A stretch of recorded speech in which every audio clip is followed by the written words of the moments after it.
አርሰናልና ማንቸስተር ዩናይትድ ወሳኝ አጥቂ ለማስፈረም ተፋጠዋል። መድፈኞቹ ወደ ማንቸስተር ዩናይትድ ኢላማ ወደ ሆነው ተጫዋች ፊታቸውን ከነሼሽኮ አጠገብ ማለት ነው አዙረዋል።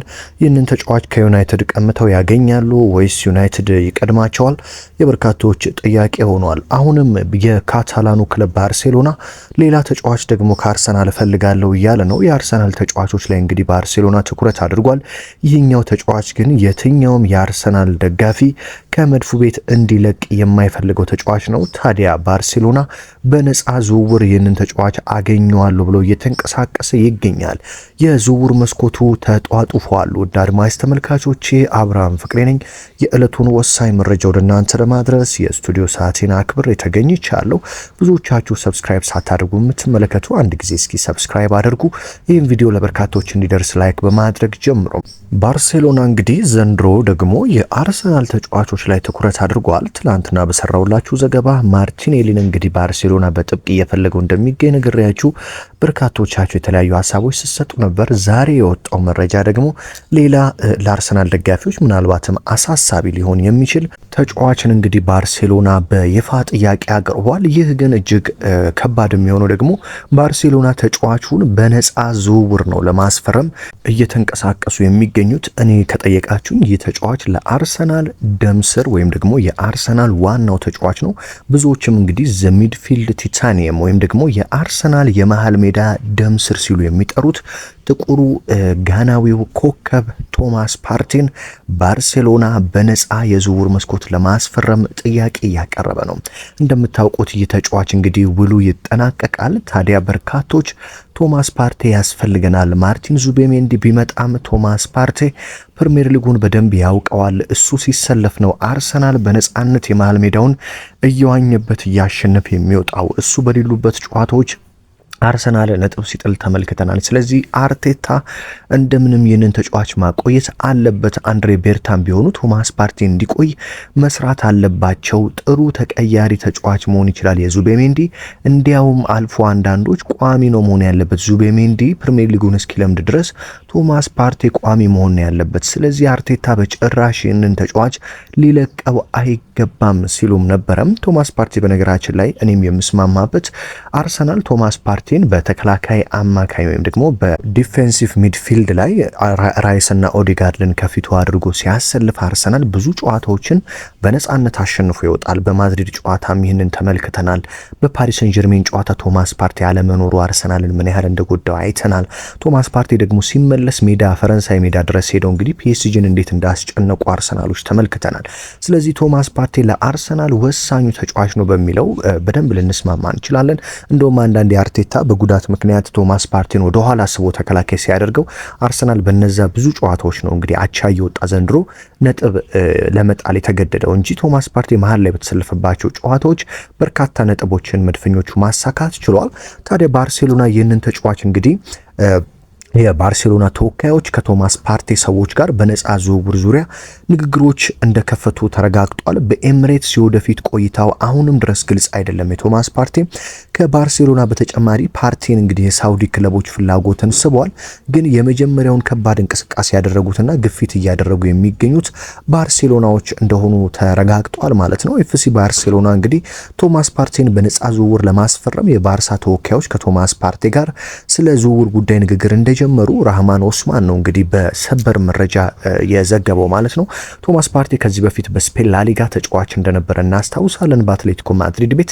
ታዲያ ወደዛ ቢመለስ ልምዱ ይጠቅመናል በሚል ባርሴሎናዎች እንግዲህ በተለይም ሃንሲ ፍሊክ ያንን የመሰለው ውብ ስብስብ ላይ ቶማስ ፓርቲን በጥሩ ተቀያሪ ወንበር ላይ ለማስቀመጥ ከነ ፔድሪ አይነት ተጫዋቾች ጋር ለማጣመር ለአርሰናል እንግዲህ በነፃ ዝውውር እናስፈርምህ የሚል ጥያቄ ለፓርቲ አቅርበውለታል።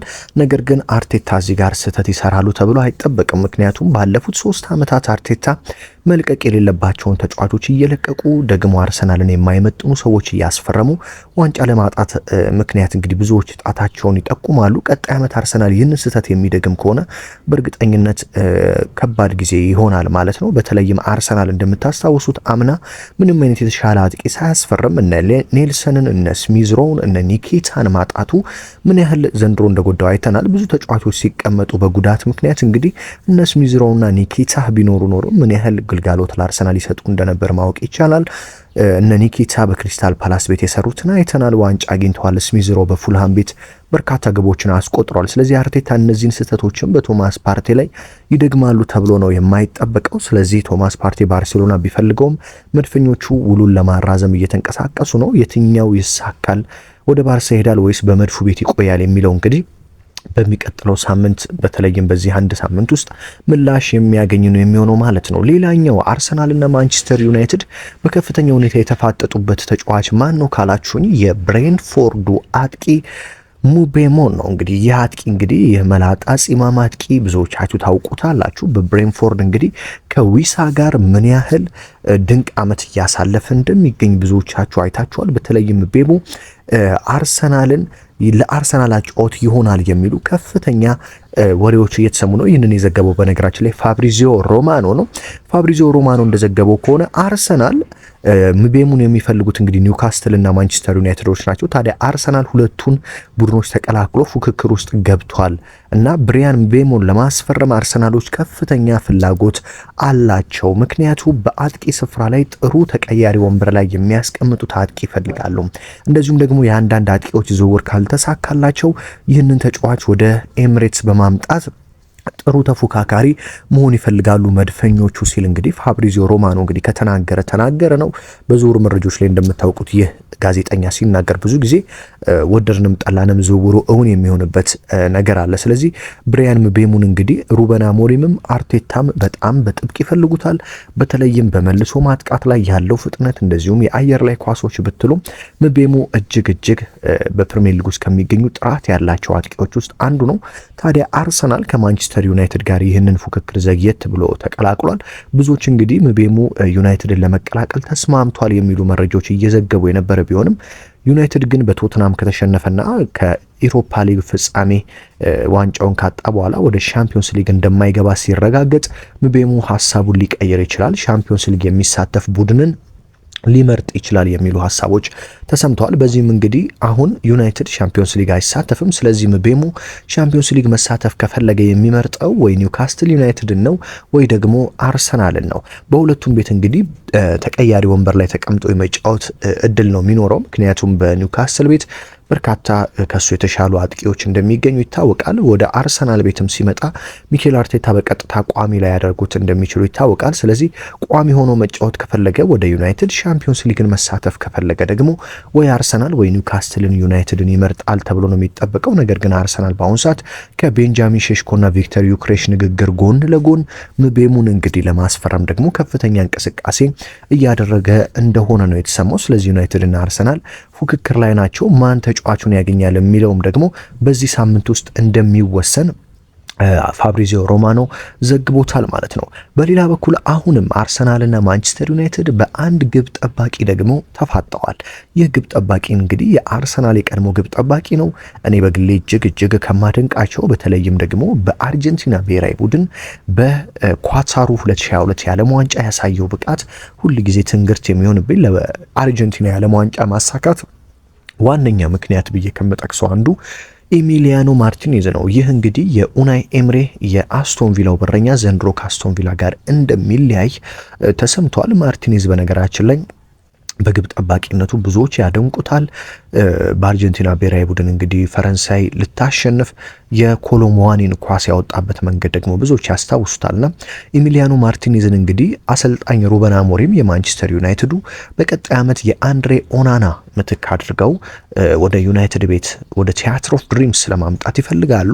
አርሰናል በበኩሉ ደግሞ የዴቪድ ራያ ተፎካካሪ ዴቪድ ራያ ስህተቶችን የሚሰራ ከሆነ ማርቲኔዝን ቋሚ ለማድረግ ወይም ደግሞ ማርቲኔዝን በተጠባባቂ ወንበር ላይ በማስቀመጥ በእንግሊዝ ፕሪሚየር ሊግ እና በሻምፒዮንስ ሊግ እንደዚሁም በኤፍኤ ካፕ እና በካራቦ ካፕ እየቀያየሩ አሰልጣኝ ሚኬል አርቴታ ለመጠቀም የቀድሞ በረኛችንን ኤሚሊያኖ ማርቲኔዝን ወደ መድፉ ቤት ለማምጣት ከፍተኛ ፍላጎት እንዳላቸው ነው የተሰማው። አርሰናል ከዚህ በፊት እንደምታውቁት የኢስፓኞሉን ግብ ጠባቂ ጆዋን ጋርሺያን ነበር የሚፈልገው። ነገር ግን ጆዋን ጋርሺያ በአሁኑ ሰዓት ባርሴሎናን ለመቀላቀል ተስማምቷል። ስለዚህ አርሰናል የጆዋን ጋርሺያን ዝውውር ትተው አሁን ደግሞ ፊታቸውን ወደ አስቶን ቪላው ግብ ጠባቂ ኤሚሊያኖ ማርቲኔዝ አዙረዋል።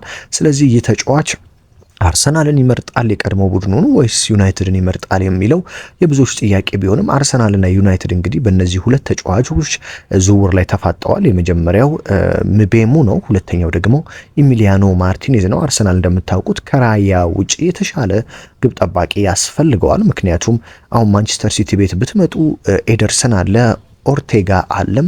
ስለዚህ እንደዚህ አይነት ተፎካካሪ የሆኑ በረኛዎች ያሉበት ቡድኖች ብዙ ጊዜ ጠቃሚ ይሆናሉ። ወደ ሊቨርፑል ቤት ዘንድሮ ዋንጫ ያሳካውን ጋር ብትመጡ ዋናው ግብ ጠባቂ አሊሰን ቤከር በተጎዳበት በርካታ ወራት በግብ ጠባቂነት እንግዲህ አሁን ወደ ብሬንትፎርድ እንደሚዘዋወር የተሰማው ኬለር ምን አይነት ድንቅ ብቃቱን እያሳየ ለሊቨርፑል እንደጠቀመ አይተናል። ስለዚህ አርሰናልም ራያ ጉዳት ቢገጥመው አሊያም ቀይ ካርድ ቢመለከት ወይም ደግሞ በጥሩ አቋም ላይ ባይገኝ እሱን ሊፎካከር የሚችል ሁነኛ በረኛ የግድ ያስፈልገዋል። ስለዚህ አርሰናል ኢሚሊያኖ ማርቲኔዝን ለማስፈረም ከማንቸስተር ዩናይትድ ጋር እንደተፋጠጠ ነው የተሰማው። ውድ አድማጭ ተመልካቾች ወደ ሌሎች ዝውውሮች ስንሄድ የማንቸስተር ዩናይትዱ ብሩኖ ፈርናንዴሽ ወደ አልሂላል ሊጓዝ እንደሚችል የዛሬ መረጃዎች ያሳያሉ። በተለይም የብሩኖ ፈርናንዴሽ ወኪል ወደ ሳውዲ አረቢያ ተጉዞ እንግዲህ ከሳውዲ አረቢያ ጋር ክለብ አልሂላል ጋር እንደተወያየና አልሂላሎች ማንቸስተር ዩናይትድ የጠየቀውን ገንዘብ ሁሉ በብሩኖ ፈርናንዴሽ ጉዳይ ለመክፈል ችግር እንደሌለባቸውና እንደተስማሙ ነው የተሰማው። ስለዚህ ብሩኖ ፈርናንዴሽም ደግሞ